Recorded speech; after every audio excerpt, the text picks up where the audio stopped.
নমস্কার, আমি Tanushree Mitrapal, reiki master teacher. আজকে যে বিষয় নিয়ে আলোচনা করব, দশহারা গঙ্গা পুজো 2026, তারিখ, সময়, পুজোর বিধি এবং সম্পূর্ণ গাইড। অবশ্য করে এই সম্পূর্ণ ভিডিওটার মধ্যে সমস্ত কিছু আলোচনা করব। ভিডিওটা স্কিপ না করে পুরোটা দেখবেন। অবশ্য করে অনেক কিছু ইন্টারেস্টিং ইনফরমেশন থাকবে। ভিডিও শুরু করার আগে প্রত্যেক দিন আপনাদের যেটা মনে করিয়ে দিই, কেউ সেটা মনে করিয়ে দেবো যে চ্যানেলে যদি প্রথমবার ভিজিট করেন অবশ্য করে চ্যানেলটা সাবস্ক্রাইব করে নেবেন। পাশে বেল আইকন প্রেস করবেন যাতে প্রত্যেক দিনের আমার ভিডিও নোটিফিকেশন মিস না হয়। আর ভিডিও ভালো লাগলে একটা লাইক করবেন এবং কোথা থেকে ভিডিও দেখছেন অবশ্য করেই কমেন্টস করে জানাবেন। আর প্রচুর শেয়ার করবেন আত্মীয় স্বজন বন্ধু বান্ধবের কাছে যাতে আমার এই ভিডিওর ইনফরমেশন গুলো সবার কাছে পৌঁছায়। হিন্দু পাঞ্চাঙ্গ অনুসারে জ্যৈষ্ঠ মাসের শুক্লা পক্ষের দশমী তিথিতে এই পবিত্র উৎসব পালন করা হয়। এই দিনটি গঙ্গাবতরণ নামেও পরিচিত, অর্থাৎ তখন স্বর্গ থেকে পৃথিবীতে মা গঙ্গার আবির্ভাব ঘটেছিল বলে পুরাণে উল্লিখিত রয়েছে। সংস্কৃতে 10 শব্দের অর্থ 10 এবং হরা শব্দের অর্থ হলো হরণ করা বা নাশ করা, অর্থাৎ দশহরা মানে 10 রকমের পাপকে নষ্ট করা বা নাশ করা। 2026 সালে গঙ্গা দশহরা পড়েছে 24 জুন 2026, বাংলার 9 আষাঢ় 1433 বঙ্গাব্দ বুধবার। এদিন দশহরা মা গঙ্গা পুজো ও শ্রী শ্রী মা মনসা পুজো করা হবে। দশহরা বা মা গঙ্গার পুজোর দশমী তিথি শুরু হবে ইংরেজি 23 জুন 2026 সাল, বাংলার 8 আষাঢ় 1433 বঙ্গাব্দ মঙ্গলবার সন্ধে 7:43 PM গতে। দশমী তিথি শেষ হবে ইংরেজি 24 জুন 2026 সাল, বাংলার 9 আষাঢ় 1433 বঙ্গাব্দ বুধবার রাত 8:31 PM। এই দিন অমৃত যোগ থাকতে চলেছে ইংরেজি 24 জুন 2026, বাংলার 9 আষাঢ় 1433 বঙ্গাব্দ বুধবার। শুরু হচ্ছে 7:42 AM গতে 11:15 AM পর্যন্ত। আবার রয়েছে দুপুর 1:55 PM গতে বিকেল 5:35 PM পর্যন্ত। 9 আষাঢ় 1433 বঙ্গাব্দ ইংরেজি 24 জুন 2026 সাল বুধবার। চিত্রা নক্ষত্র রয়েছে বিকেল 4:46 PM পর্যন্ত।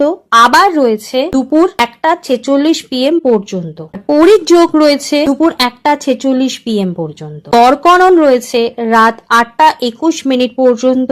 আর এই যে গঙ্গা স্নান হবে সেই স্নানের যে শুভ মুহূর্ত হচ্ছে ইংরেজি 24 জুন 2026, 9 আষাঢ় 1433 বঙ্গাব্দ বুধবার মুহূর্ত থেকে 6:30 AM পর্যন্ত। যেটা আলোচনা করব ভগীরথের কাহিনী। কেন গঙ্গা পৃথিবীতে এলেন? গঙ্গা দশহরার পেছনে রয়েছে পুরাণের এক মহাকাব্যিক কাহিনী।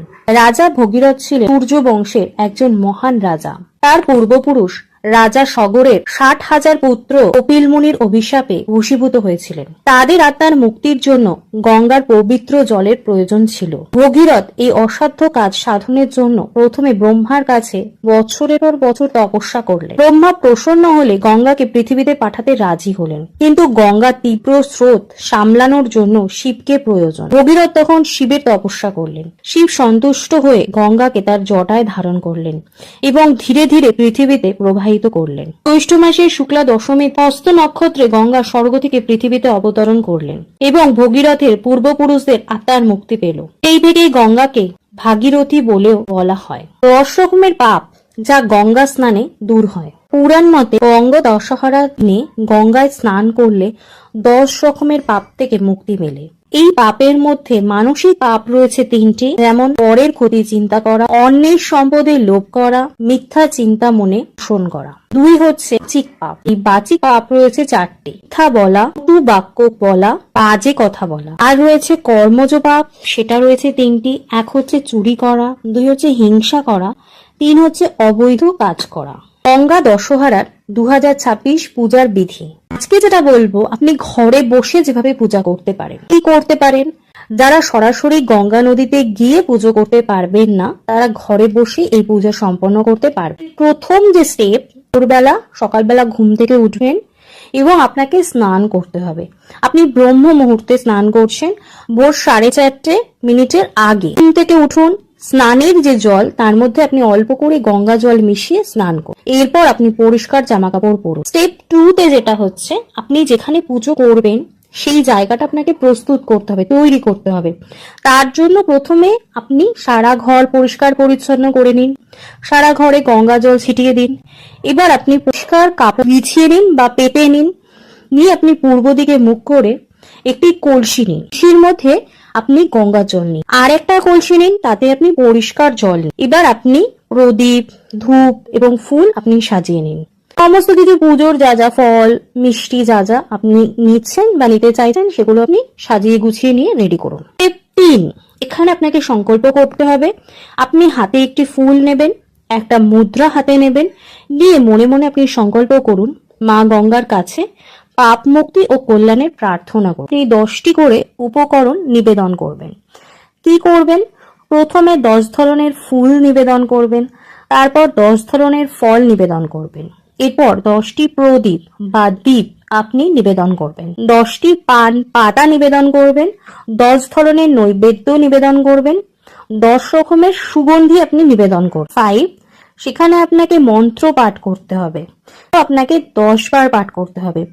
মন্ত্রটি স্ক্রিনে দেওয়া হলো, অবশ্য করেই আপনারা দেখে মন্ত্রটা 10 বার পাঠ করবেন। 6 হচ্ছে আপনাকে এখানে দান করতে হবে। কি দান করবেন? আপনি খাবার জিনিস দান করতে পারেন, আপনি জল দান করতে পারেন, তো প্রয়োজনীয় জিনিস আপনাকে দান করতে হবে। বিশেষত জ্যৈষ্ঠ মাসের যে গরম, সেই গরমে আপনি জল দান করতে পারেন, খাবার জল, শরবত বা পাখা দান করতে পারেন, এটা কিন্তু অত্যন্ত পূর্ণজন। 7 হচ্ছে আপনি এখানে আরতি করতে পারেন, প্রার্থনা করতে পারেন। আপনি দীপ জ্বালিয়ে আরতি করুন, শান্তি ও মঙ্গলের জন্য আপনি প্রার্থনা করুন। এর যে আধ্যাত্মিক গুরুত্ব রয়েছে সেটা হচ্ছে এই দিনে গঙ্গায় স্নান করলে 10 জন্মের পাপ নাশ হয় বলে বিশ্বাস করা হয়। এই দিন পিতৃ তর্পণ করলে পূর্বপুরুষদের আত্মার শান্তি হয়, এবং এই দিন যদি আপনি উপবাস পালন করতে পারেন তাহলে আপনি বিশেষ পুণ্য লাভ করতে পারেন। এর যদি সামাজিক বা পার্থিব গুরুত্ব বলি, সেটা হচ্ছে আপনি নতুন সম্পদ, গাড়ি বাড়ি কেনার জন্য এই দিনটা বেছে নিতে পারেন। এই দিনটা কিন্তু অত্যন্ত শুভ। এছাড়া আপনি গৃহপ্রবেশ করতে পারেন, নতুন কোনো কাজ শুরু করার জন্য এই দিনটিকে খুব শুভ বলে বিবেচিত। আলোচনা করব কোথায় কোথায় পালিত হয় এই গঙ্গা দশহরা। গঙ্গা দশহরা মূলত উত্তর ভারত ও পশ্চিমবঙ্গে বিশেষভাবে পালিত হয়। প্রধান উৎসস্থলগুলি হলো হরিদ্বার, হরকে পেয়ারি, বেনারসে করা হয়, সেটা হচ্ছে দশমেধ ঘাটে করা হয়, হাজার হাজার ভক্তের সমাগম হয়। এলাহাবাদে প্রয়াগরাজে করা হয় গঙ্গা যমুনা সরস্বতী ত্রিবেণী সঙ্গমে। ঋষিকেশে করা হয় আমঝুলা লক্ষ্মণ ঝুলার উৎসবের আয়োজন, এবং পাটনা ও গড়মুন্ডেশ্বরে বিহার উত্তরপ্রদেশে বিশেষ পুজো হয়। এবার বলবো বাংলাদেশে কিভাবে এই পুজো পালিত হয়। বাংলাদেশের হিন্দু ধর্মাবলম্বীরা বিশেষত পুরনো ঢাকা, বরিশাল, সিলেট, রাজশাহীর নদী তীরবর্তী এলাকায় স্থানীয় নদীতে পবিত্র স্নান করা হয়, গঙ্গা পুজো করা হয়, প্রদীপ ভাসানোর মাধ্যমে এই দিন পালন করে। যারা গঙ্গা জল সংগ্রহ করে রাখেন তারা ঘরেও কিন্তু এই পুজোর আয়োজন করতে পারেন বা করে থাকেন। উপবাস বিধি ও পালন। গঙ্গা দশহরায় যারা উপবাস রাখতে চান, ভোরে উঠে স্নান সেরে ব্রত সংকল্প নিন। সারাদিন শুধু ফল, দুধ আর জল গ্রহণ করুন। সাত্বিক আহার করুন, মাংস, মদ ও তামসিক খাবার এড়িয়ে চলুন। সন্ধ্যায় আরতি শেষে প্রসাদ গ্রহণ করে উপবাস ভাঙুন। গঙ্গা আরতির মন্ত্র। সন্ধ্যায় আরতিতে এই মন্ত্র পাঠ করুন।